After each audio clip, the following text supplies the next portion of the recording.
Jadi ketika kita mensederhanakan kehidupan karyawan kita, dia jadi bisa ngurus perusahaan kita kan gitu. Oke, berarti sekarang Bapak digaji berapa setiap bulan? Oh ya, digaji. Passion itu lebih dari duit. Oh iya. Sedangkan ini bisnis, di mana mindset kebanyakan orang ya Pak, ya duit, omset, target. Iya. When you say passion is more than... Ya sebetulnya per definisi ya gitu ya, maksudnya kalaupun ada uang buat apa? Semua bisnis, ini menarik, saya nggak pernah dengar. Tapi Bapak tadi menyampaikan, Mbak tahu nggak bahwa ternyata semua bisnis itu is actually a family business. Oh iya benar. And I'm like, wow, what does he mean? What does he mean by that? Iya. Orang-orang menarik selalu bermain dengan pola yang berbeda. So, what does it take to be a game changer? Berani menjadi berbeda, itulah ciri khas bintang tamu saya kali ini. Cara berpikirnya sangat berbeda, bahkan menjadi mudah kita untuk menjuluki beliau dengan kata unik. Walaupun menjadi anak salah satu pendiri kosmetik terbesar di Indonesia, tapi hidup sederhananya menjadi pilihan. Dengan goals ingin menjadi bermanfaat dan tentunya mengajak orang-orang untuk menggali hal yang sama. Please meet my next guest, Salman Subakat. Pak, kita sweet. Saya menang kan? Menang. Ya. Pada duluan. Assalamualaikum warahmatullahi wabarakatuh. Waalaikumsalam warahmatullahi wabarakatuh. Ayo Pak, silakan. Sehat Pak? Sehat. Hitam nih kita sehatinya ya Pak. Alhamdulillah. Nggak tegang kan Pak hari ini ya? Lumayan. Grogi dikit, nggak apa-apa kan? Ya janganlah Pak, kita kan bestie. Oh iya. Bapak Salman Subakat. Mbak Dewi Chandra. Oh, bosan nggak sih ketemu sama saya? Oh, enggak dong. Kita juga jarang ketemu sih sebenarnya. Jarang banget. Bapak sibuk soalnya. Sama-sama berpikir kita sibuk. Padahal memang sibuk. Pak, sekarang kan tentunya saya sih pengen ngenalin Bapak kepada mungkin penonton yang ada di sini sebagai anak pendiri perusahaan kosmetik terbesar di Indonesia, like top notch. Yeah. So, it's literally up there gitu. Kalau ada survei, bahkan perusahaan-perusahaan di luar itu selalu membandingkan dengan perusahaan dari keluarga Bapak. Siap. Masya Allah ya Pak. Tapi yang saya lihat sebagai apa ya istilahnya kan saya juga anak didikan. Bapak tuh selalu very sederhana, very simple, tidak memperlihatkan bahwa Bapak ini datang dari orang yang berada banget gitu. Dan itu kan misconception ya, kita selalu melihat bahwa oh anak orang kaya ya iyalah fasilitas ada, ini semua bisa ya iyalah. Jadilah dia. Gimana Pak? Menarik. Jawaban yang mana dulu nih? Kalau sederhana ya. Ya banyak yang ngomong gitu kan. Oh Pak Salman ini sederhana nih gitu ya. Antara apa tuh? Ngejek apa beneran gitu. Bercanda. Itu anak-anak sampai bilang, Pak beli mobil baru dong Pak. Kemana-mana ini dong Pak. Enggak, saya suka bercanda sama tim Paragon tuh gini Mbak Dewi. Kalau misalnya lagi ngobrol gitu ya, mungkin kan saya ngebrief pusing gitu kan. Habis di restoran yang mewah gitu, bonnya malah datangnya ke orang lain gitu kan. Jadi saya mikir apa saya nggak pantas ya kalau keren-keren dikit gitu kan. Nggak ada yang berani kasih bonnya ke Bapak? Enggak, dikirain dia anak bos, saya mentornya. Cuman saya rasa pilihan sih. Saya paham sih. Maksudnya bisalah kita tuh tampil kayak berwibawa gimana gitu. Cuman pertama mungkin jadi apa ya?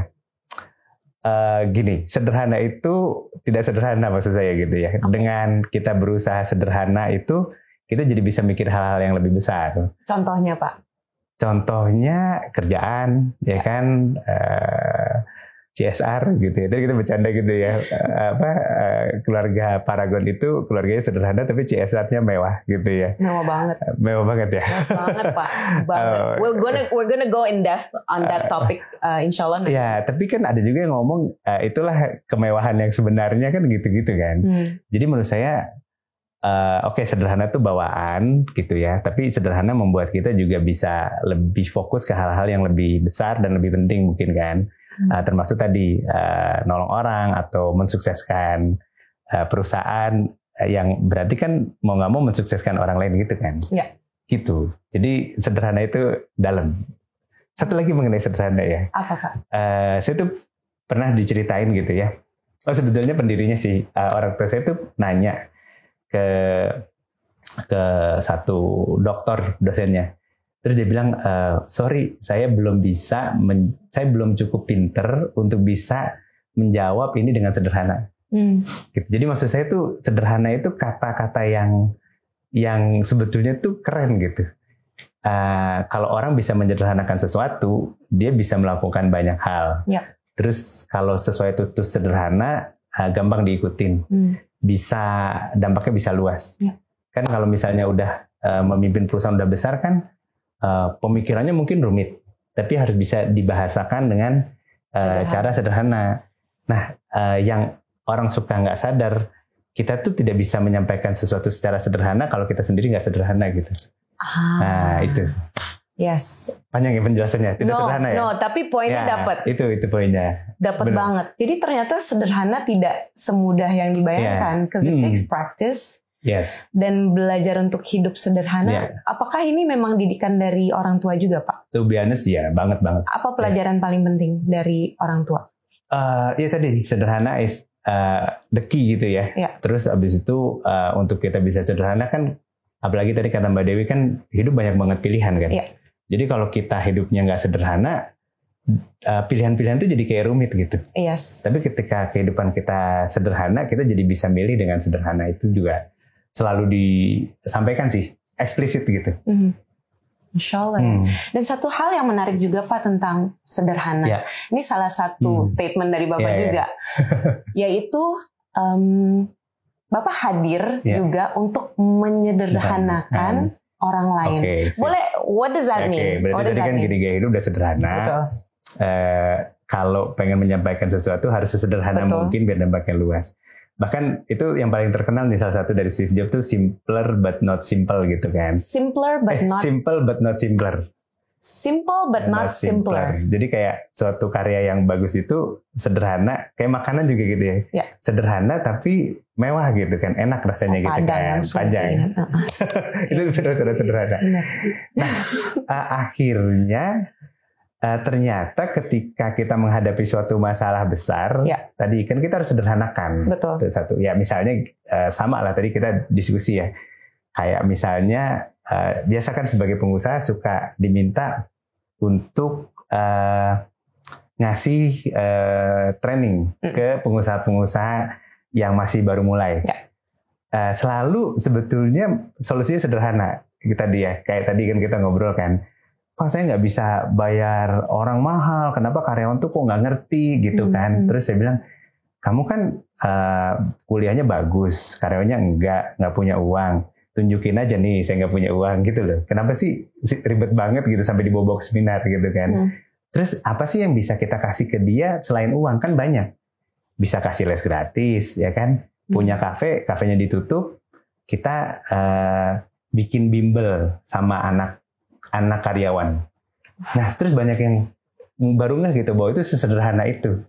Jadi ketika kita mensederhanakan kehidupan karyawan kita, dia jadi bisa ngurus perusahaan kita kan gitu. Menarik banget. Sederhana ya? Oh nggak sederhana ya? Okay. Harus kadang-kadang itu contoh ya, yang sederhana tapi sebenarnya di proses dibaliknya kan jadi nggak sederhana kan? Betul. Iya. Karena it's extra effort. Ada extra apa ya?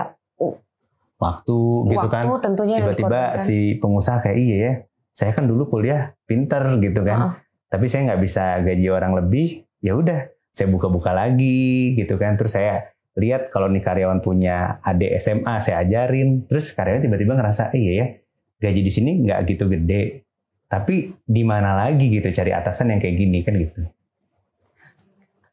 Langsung merinding. Itu yang saya merasakan ketika masuk PT Paragon. Tapi alhamdulillah dua-duanya Masya Allah Pak. Saya dapat kontrak yang Masya Allah. Terus keluarganya juga Masya Allah. Makasih ya Pak. Sabi-sabi. Bapak telah menyederhanakan hidup saya. Oh iya benar juga. Mbak Dewi juga. Berarti terima kasih Mbak Dewi menyederhanakan hidup saya juga. Ya Allah Pak. Kayaknya masih jauh deh Pak. Pak. Also just now kan kita sempat ngobrol di belakang bahwa semua bisnis, ini menarik, saya nggak pernah dengar, tapi Bapak tadi menyampaikan, Mbak tahu nggak bahwa ternyata semua bisnis itu is actually a family business. Oh iya benar. And I'm like, wow, what does he mean? What does he mean by that? Iya. Karena itu konteksnya kan sangat luas banget ya. It can literally mean family by blood, atau kita memang membangun sebuah perusahaan yang sangat kekeluargaan banget. Benar. Nah, kalau Bapak sendiri, secara pemimpin di sini ya, bagaimana pendapat Bapak untuk membangun sebuah family business yang berhasil? Oh, yang berhasil ya. Oke. Pertama, family business menurut Bapak itu? Iya. Jadi tadi yang itu sering sih saya kalau datang itu kayak, ini kan family business, gimana karirnya? Saya bilang, Toyota juga family business, Sony juga family business. Like literally family by blood ya? Waktu pertama kali, ya kan? Habis itu waktu berkembang, tinggal kalau family masih signifikan, share-nya itu sebenarnya masih digolongkan sebagai family business. Yeah. Nah, oke. Sebetulnya ini pesan juga sih buat yang lagi merintis sebuah bisnis. Kadang orang suka lupa peran dulu nih Mbak Dewi. Yeah. Ternyata perannya tuh sebagai ibu atau bapak, terus sebagai pemilik, investor, tapi dia juga sebagai eksekutifnya, dia sebagai direkturnya. Gitu, walaupun kecil kan berarti dia direkturnya kan. Yeah. Nah, sebetulnya kuncinya bagaimana 3 peran yang berbeda ini jangan jadi beban, tapi malah jadi sinergi gitu. Jadi kalau family business ya dijalankan aja dengan cara kekeluargaan, jadi nggak usah, saran saya sih nggak usah yang sangat profesional banget gitu. Nah, tapi sekarang saya lihat justru perusahaan-perusahaan besar, perhatiin deh Mbak Dewi, kita sebagai one big family gitu. Yes. Ya kan akhirnya kan semua orang kerja untuk family ya, family dalam bentuk apapun ya. Apa buat keluarga, untuk pertemanan gitu kan, atau apa. Actually itu sebetulnya akhirnya perusahaan itu akan sukses ketika orang ngelihat perusahaan itu sebagai keluarga keduanya mereka kan. Kan senang kan kalau misalnya orang kerja kayak di perusahaan. Jadi how do you make kan misalnya kan sebuah perusahaan pasti bertumbuh kan ya Pak. Ya. Yang tadinya mungkin cuman 5-10 orang, tiba-tiba 100-2.000 orang gitu. Kan ya, untuk menjaga seperti keluarga itu bukan hal yang mudah. Gini, kalau kita tetap berpikir bahwa ini perusahaan nggak gede, tadi ya nggak kena terlalu pemikiran yang ini harus modern, harus diatur, harus apa, yang akhirnya takutnya jadi birokratis kan. Sebetulnya tadi ya cita-citanya besar, tapi quote unquote jangan merasa besar gitu. Karena coba gini ya, ini contoh, ini sebetulnya udah lagi ramai Mbak Dewi di dunia bisnis. Coba bagi-bagi buat kita Pak. Ya. Jadi kalau perusahaan itu diteliti, ternyata kalau foundersnya masih ada, dia tumbuh 3 kali lebih cepat. Ya itu statistik ya kan. Ketika foundersnya udah deh aku jual aja ke perusahaan lain, maka pertumbuhannya turun, ya kan. Nah terus sekarang justru banyak perusahaan yang berusaha menghidupkan semangat founders di awal di perusahaan yang foundersnya udah nggak ada, gimana dong, ya kan? Betul. Jadi sebetulnya kalau kita kerja di suatu perusahaan yang foundersnya masih ada, itu beruntung karena kita masih bisa merasakan semangat dari foundersnya. Ya, by research juga Dewi pernah dengar kalau misalnya founder ini biasanya 3 keturunan. Oh, iya, habis itu akan, benar nggak sih Pak? Itu harus hati. Enggak lah kalau kata saya. Takut ya Pak? Bukan takut. Ini lagi ini kan konteksnya Indonesia. But it's true, right? There's that research, right? Enggak juga kalau menurut saya. Kayak mungkin ya kita, yang nama yang kita tahu ya, IKEA udah berapa generasi? Mungkin udah 4-5. Sumitomo udah 300 tahun. Terus banyak yang udah kayak, kita ngambil kuliah family business Mbak Dewi di pusatnya di INSEAD di Prancis kan. Banyak, ada yang udah 10, 15, 20 generasi sebetulnya. Berarti kuncinya, dan cukup banyak. Kuncinya apa tuh Pak? Kuncinya. Maksudnya Bapak kan belajar kan? Berarti kan there is a formula. Kuncinya tadi yang pertama, kadang si founders nggak sadar memainkan 3 peran. Jadi akhirnya berat kan. Karena sementara CEO perusahaan lain hanya memikirkan, bukan hanya ya, boleh fokus memikirkan hanya pekerjaan. Sementara kalau CEO perusahaan keluarga, dia harus memikirkan gimana nanti generasi selanjutnya jadi pemegang saham yang baik, mengerti perusahaan, punya ownership, ikut bangun gitu. Jadi dia double. Preparing Kuncinya dan next generation itu kunci. Jadi akhirnya kita bisa ngelit tenang bahwa perusahaan ini kalau ditinggalin generasi berikutnya bisa jadi pemegang saham yang baik. Nah itu juga salah satu yang sebelum ilmu family business itu dikembangkan, nggak sadar bahwa jadi pemegang saham aja susah loh. Banget. Nah kita maksain lagi dia jadi the next CEO. Itu kan kalau dia bisa gitu kan. Like berarti, you. Nah. Benar. You are now tapi the kan CEO. Gak banyak kan. Betul. Gak banyak kan. Ada yang merasa beban akhirnya jadi. Pernah dengar ya Mbak Dewi kayak misalnya diwariskan perusahaan beban banget dia malah. Kebayang Pak. Kabur gitu bisa juga kan. Nah Bapak enggak? Banyak yang jagain mungkin dan banyak yang support kali. Termasuk Mbak Dewi. Kalau tadi nanya itu saya tahu langsung jawabnya. Surrounding yourself with good people kan. Yes. Sebagai support system. Itu salah satu kunci. Bikin extended family. Itu juga bahasa lain dari support system kan. Itu sih yang saya perhatian dari Bapak ya. Bahwa Bapak tuh kayak kurasi orang-orang nih deket saya nih siapa nih supaya nyari karyawan seperti nyari calon mantu atau calon ipar. benar. Yeah. Masya Allah Pak. Nah kalau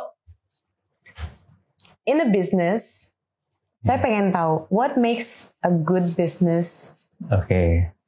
Bertahan, bisa bersaing, bisa tahan banting. Sip. Kan tadi kita udah leadership terus membangun kekeluargaan, tapi kan business is business gitu. Selain faktor internal pasti ada faktor eksternal di mana kita nggak. Oke. Ini bagus nih karena udah latihan. Udah latihan ya. Jadi kalau misalnya kita bagi jangka pendek, menengah dan jangka panjang. Kalau Susan kan yang jangka panjang. Kalau jangka panjang itu agak bosan jawabnya. Culture. Kita yang jangka menengah dulu deh. Jangka menengah itu ya sebetulnya nih yang kayak Fatona, Amanah, Sidik sama Tablik itu bener banget itu kan. Nggak semua orang paham Pak. Oke. Kalau Fatona itu berarti analisa sama situasi. Terus habis itu dia sintesa, nentuin strategi harus bagus. Harus sering belajar. Jadi analisa, nentuin strategi. Kreatif itu hal-hal yang seputar mikir. Ya kan. Jadi kalau misalnya dan harus disiplin kayak misalnya ada sesuatu ini referensinya apa gitu kan. Research. Do your research, do the homework. Do the homework ya kan.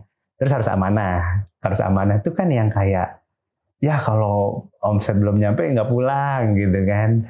Terus kalau kerjaan belum selesai diselesain atau harus kerja yang rapih. Terus siap nggak siap harus siap itu kan seputar amanah gitu kan. Betul. Kita melakukan itu karena ada amanah. Misalnya kayak, iya, yuk kita keluar kota. Ya siap nggak siap harus berangkat, tanggung jawab, ya kan. Nah, terus kalau tablik itu tuh aspek-aspek feeling. Orang tuh harus seneng gitu ya, ikut sama pimpinannya. Passion. Sukacita, passion, benar. Devotion itu juga kayak rasa cinta sama kerjaan kan. Macam-macam gitu kan. Karena jadi berkembang di perusahaan, jadi pinter kan kita senang ya berkembang di perusahaan, bertumbuh bersama-sama. Itu terus yang terakhir yang mungkin jadi kompasnya kita ya tujuan ya, visi, kebermanfaatan itu bisa mungkin yang itu yang agak jangka panjang tuh Mbak Dewi. Karena kalau kita udah goyang-goyang ujungnya kita selalu kembali kenapa sih kita melakukan ini semua gitu. Menarik. I'm gonna go into passion karena tadi juga dengar satu quotes dari Bapak, Bapak sendiri ya. Bahwa passion itu lebih dari duit. Sedangkan ini bisnis di mana mindset kebanyakan orang ya Pak, ya duit, omset, target. When you say passion is more than ya sebetulnya per definisi ya gitu ya, maksudnya kalaupun ada uang buat apa gitu ya, itu juga akan ketemu nih passionnya. Sebetulnya passion itu simpelnya juga kalau nggak dapat duit kita tetap kerjain gitu. Dan itu susah dan bermanfaat gitu kan. Saya itu definisi passion itu tuh. Makanya ada yang bilang kan passion harusnya more than a passion is a mission kan. Tapi menurut saya sih in a way passion itu ya hobi with mission gitu. Oke, berarti sekarang Bapak digaji berapa setiap bulan? Oh ya, digaji. Oh, ada 2 jalur. Ada jalur keuntungan, ada jalur gaji. Bukan ya? Untuk tahu, would you work for free? Iya kalau saya ya. Berarti gaji potong nih ya? Potong nggak apa-apa. Beneran Pak? Asal jangan ngerubah gaya. Misalnya gini ya, saya sangat percaya perusahaan itu tumbuh kalau orang-orangnya tumbuh, misalnya. Dan saya bisa tidur nyenyak deh. Ya. Terus saya disuruh, nih lo mau nggak, Paragon kerjasama nih, kerja di satu tempat, pokoknya untungnya 2 kali lipat, gajinya 2 kali lipat, tapi lo nggak boleh ngajar. Ya. Kayaknya stres deh, baru sebulan kayaknya nggak usah deh. Dan buktinya saya banyak loh ninggalin kerjaan buat tadi ngajar, ke pendidikan gitu. Berarti passion kan? Passion. Yes, that's one thing dari PT Bapak adalah CSR-nya juga jalan luar biasa banget. Dan salah satunya adalah di pendidikan. Di pendidikan, ya. Di dalam dan di luar kalau menurut saya. Di dalam dan di luar. Di dalam tuh gini, nggak mungkin perusahaan jadi gede, kan nggak mungkin yang ngerjain foundersnya semua kan. Ya. Berarti kan ada proses belajar mengajar di dalam yang berjalan dengan baik. Mbak Dewi tahu sendiri lah ya. Paragon dari generasi ke generasi gitu. Nah kan ilmunya diturun-turunin tuh. Bener. Terus, itu kalau bisa setiap hari ada belajar sebuah kelas semuanya harus duduk mendengarkan. Masya Allah. Masya Allah. Lagi syuting aja kayak gini nih. Kayaknya kayak kakak-kakaknya itu semangat banget ngajarin adik-adiknya. Banget. Nah itu di dalam ya kan. Nah, sebetulnya sebelumnya kan terjadi banyak hal baik sebelum masuk Paragon kan? Betul. Either ada dosennya yang inspiring, atau either ada, pasti kalau ditanya kayak, kenapa kamu pilih kuliah di sini gitu? Pasti karena gurunya. Betul. Nah, jadi passion untuk edukasinya itu pertama untuk banyak, pendidikan di Indonesia sebenarnya nggak terlalu bagus ya. Tapi banyak hal baik di pendidikan di Indonesia yang kita harus syukuri gitu. Kalau nggak ada Paragon, nggak ada ya kita semua gitu kan. Nah, passionnya itu bagaimana yang baik-baik itu jadi tambah besar gitu. Sehingga nanti ujungnya ya makin banyak lagi, Paragonnya juga makin besar dan makin banyak Paragon-Paragon yang lain. Sekarang ada berapa karyawan Pak di Paragon? Sekarang ini estimasi ya kira-kira 10-11 ribu lah. Masih nggak terlalu banyak loh. Maunya 100 ribu. And still growing, karena setahu saya banyak banget yang daftar untuk mau jadi. Oh iya, yang daftar ke Paragon tahun lalu 120 ribu orang. Serius Pak? Serius. Terus gimana cara milihnya? Mau gak mau semua teknologi juga harus dipakai gitu kan. Tes-tesnya juga sebagian online. Tapi, nah gitu kan Mbak Dewi. 10 ribu orang kayaknya baik. Tapi orang yang butuh kerjaan 120 ribu orang loh. Ya kan itu buat posisi tertentu loh, bukan buat semua posisi. Iya, jadi 120 ribu orang pengen ada di kira-kira 200-300 posisi yang leadership development programnya misalnya. Kan berarti Paragonnya kurang besar ya nggak Mbak Dewi? Benar. Kalau Paragonnya lebih besar bisa nampung lebih banyak lagi. Ya udah Pak, gedean lagi aja Pak. Mari kita besarkan. Also interesting, I want to ask about inspiring teacher. Yes. I feel like Bapak ini kan cinta banget dengan ilmu ya. Bapak suka baca, Bapak suka ikut seminar, Bapak bahkan suka mengajar dan juga apa yang Bapak dapat dibagikan. Nah, inspiring teacher itu juga salah satu CSR yang dijalankan. Benar. Apa sih what's the core behind that? Terus tujuannya apa sih Pak? Sebetulnya ini ya, Kang, guru-guru di Indonesia kalau kita tanya kenapa sih mau jadi guru gitu. Betul. Ya. Okay. Misalnya kita lihat nih, kayaknya dia kalau jadi manajer perusahaan juga mantep nih gitu ya. Apalagi kan di Indonesia sayangnya ya manajer perusahaan sama guru lebih besar manajer perusahaan. Gajinya? Iya, kalau di negara-negara yang terbukti pendidikan itu bisa bawa maju kan sama atau malah lebih besar jadi guru, ya kan? Jadi ketemu tuh Mbak Dewi, kayak setiap saya ketemu guru-guru penggerak di Indonesia tuh kayak, gila ini kayak the best audience ever gitu ya, matanya bersinar-sinar gitu kan, ngobrol. Kadang-kadang kalau lagi kesel sama tim juga lu kayak gini dong kalau saya ngomong. Gitu ya. Tapi kan bilang kalian tahu kalian siapa, perlu saya sebutkan. Enggak, cuman enggak adil dong, karena kan tapi kan Bapak bisa seminar karena kita kerja gitu kan. Tapi kayak mereka tuh benar-benar ngegerakin, ngobrol, saling ngelit satu lain. Jadi akhirnya tadi kita reflection, oh ternyata a good teacher itu a good leader juga. Nah, jadi akhirnya kita juga mikir, iya berarti kalau di Paragon juga a good leader should be a good teacher gitu. Jadi ada tulisannya itu inspiring teacher, good leader, good teacher. So what you're trying to do actually is making more leaders. Ya, karena gini kalau masalah ngajar keterusan udah bagus banget kan.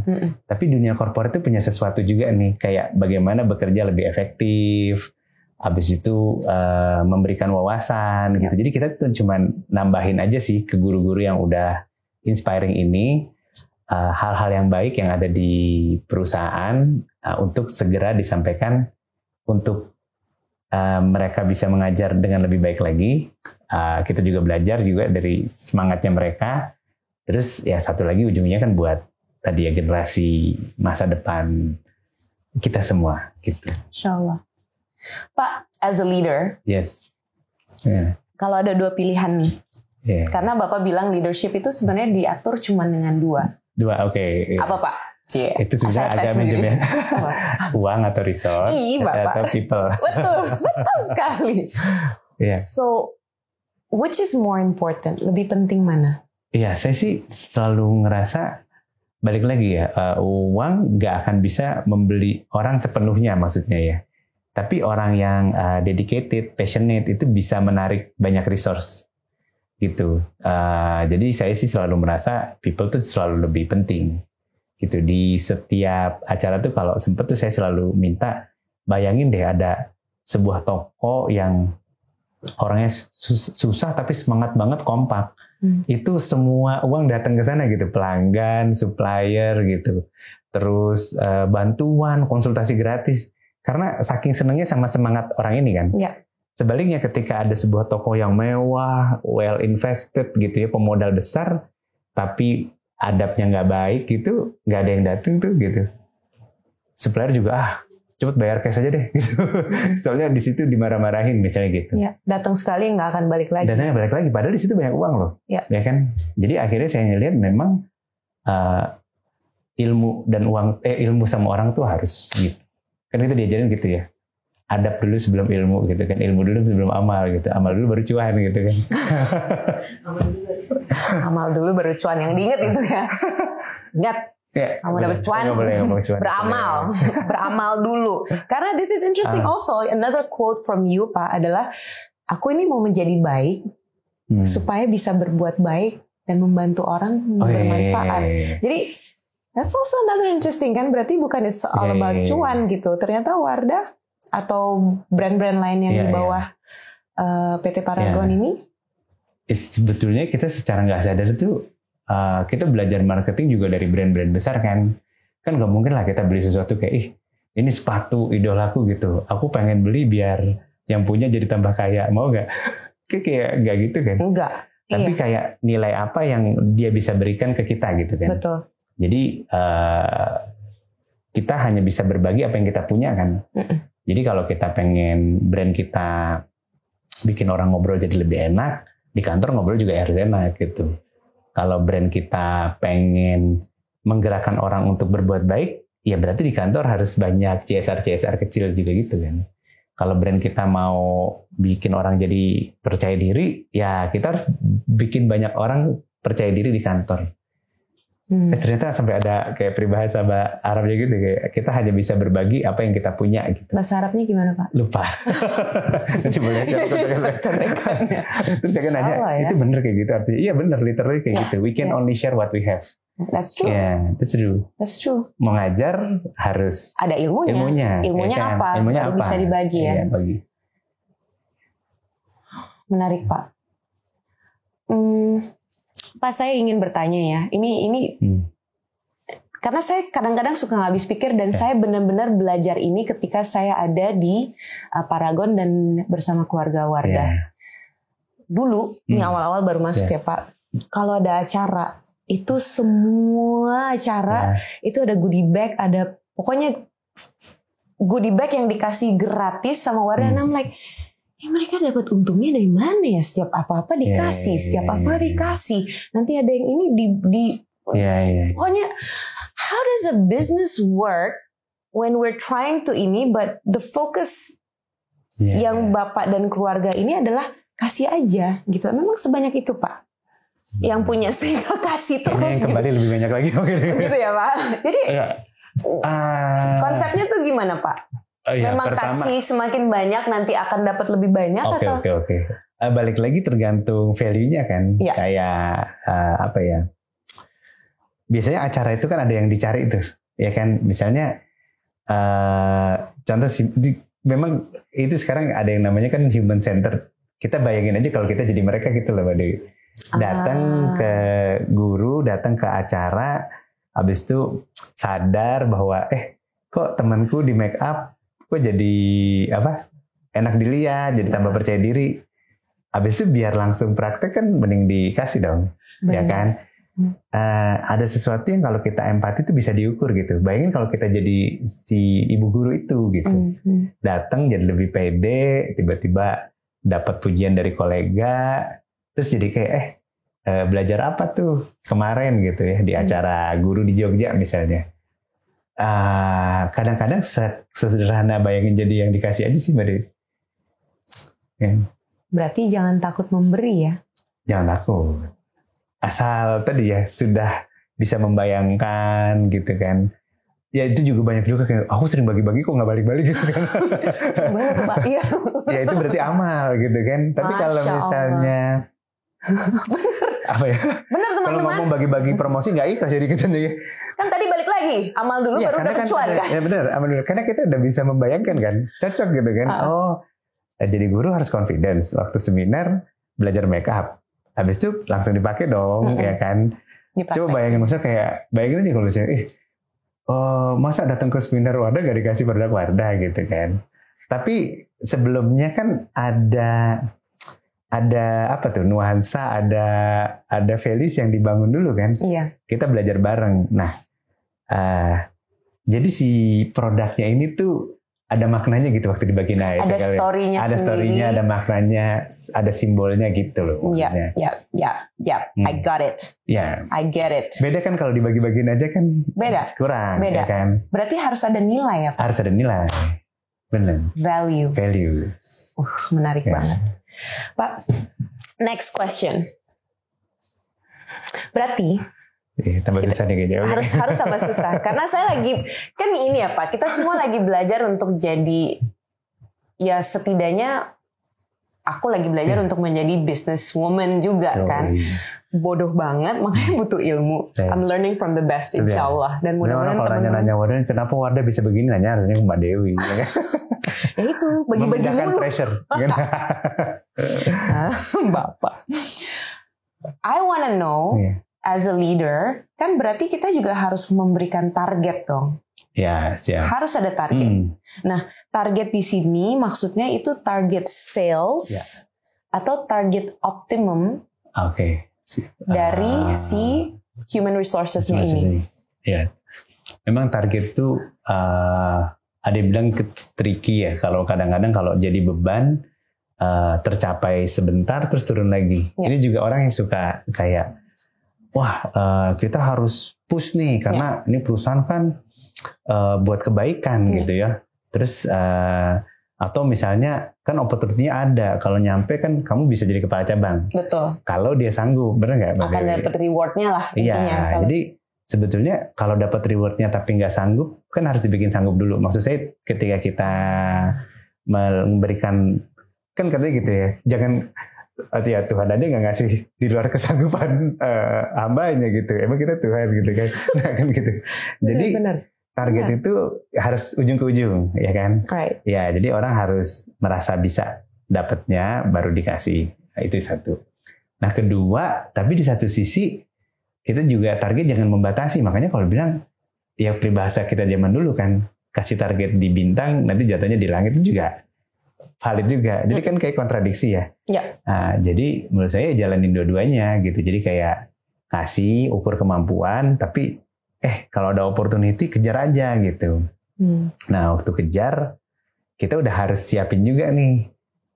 Karena zaman sekarang tuh target itu nggak bisa. Ini sebetulnya target itu tuh nggak bisa saklek-saklek banget itu lagi. Kayak dulu mungkin Mbak Dewi kayak barang wadah kosong. Nah itu contoh target yang salah kan. Itu. Targetnya berarti ke bawahan nih kan? Bukan, justru targetnya tercapai sehingga nggak ada barangnya. Habis terus gitu. Tapi berarti kan kalau targetnya nggak cukup tinggi nanti barangnya habis, orang marah. Iya serba salah. Iya itu gara-gara iklannya Mbak Dewi itu kayaknya.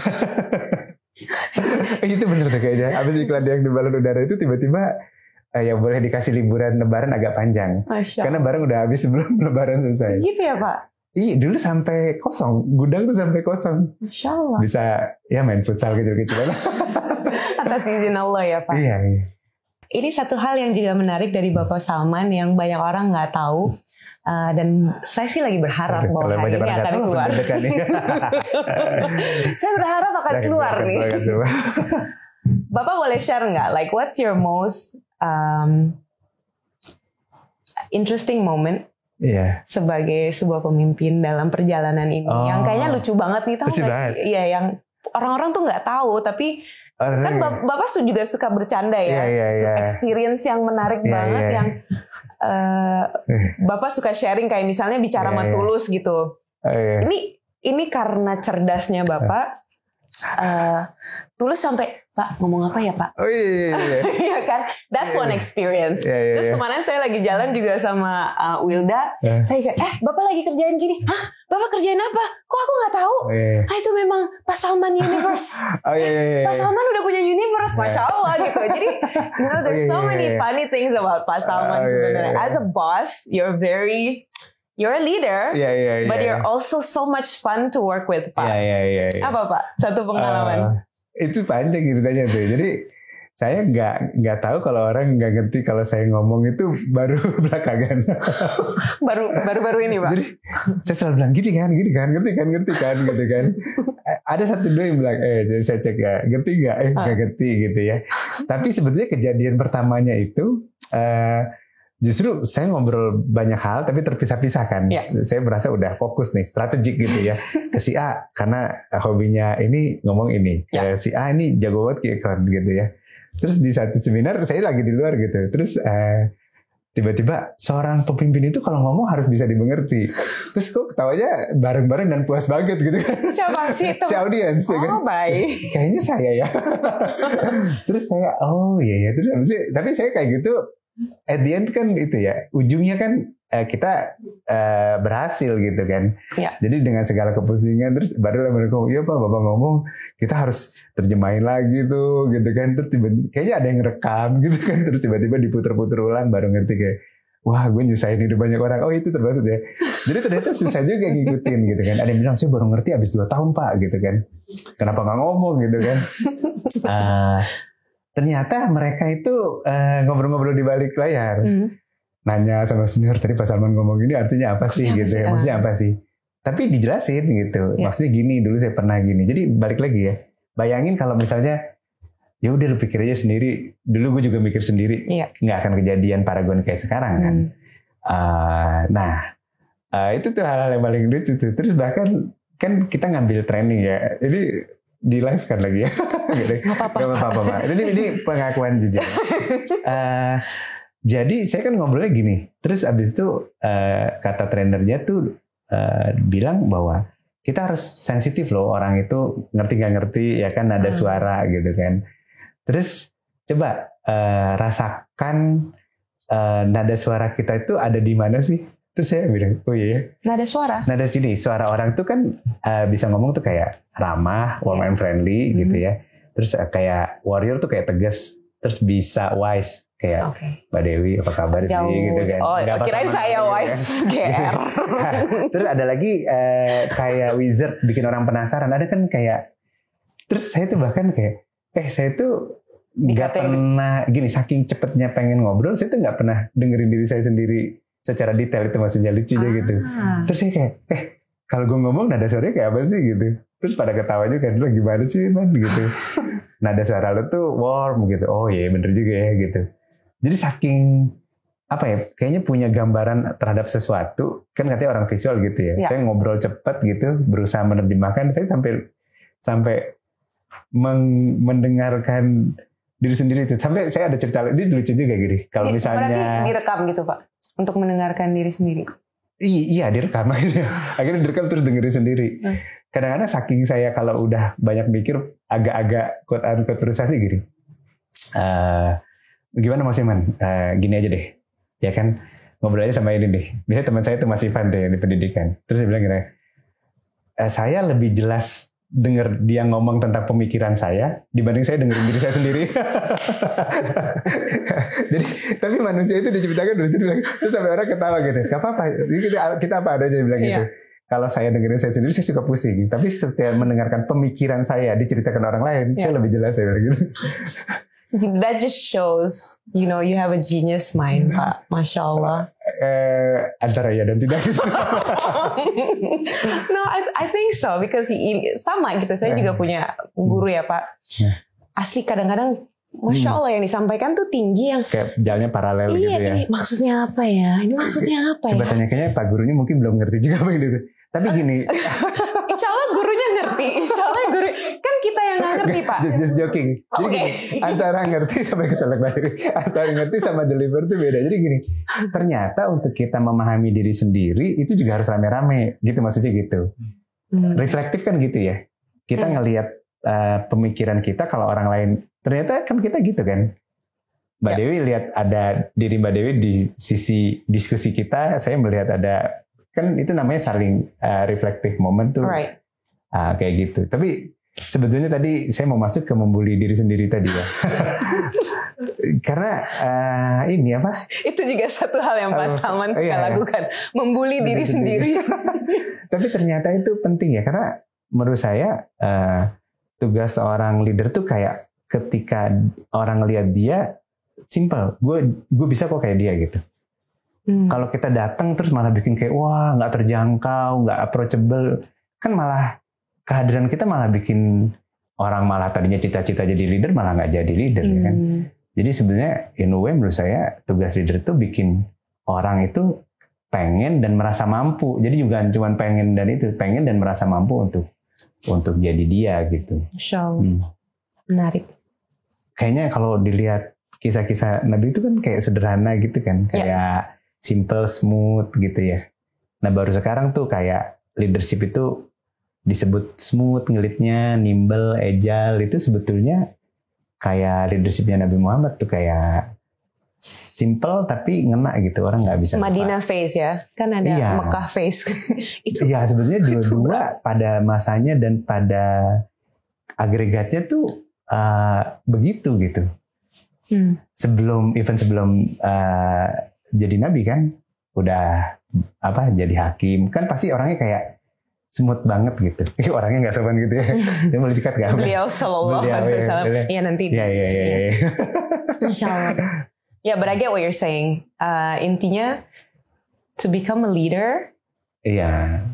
Ini perjalanan. Selain perjalanan proses, tapi the fine line yang Dewi tarik dari pembicaraan kita hari ini adalah makna. There's value, ada nilai, dan tadi kita juga sempat bahas sedikit di belakang. Boleh nggak Bapak sharing lagi di sini?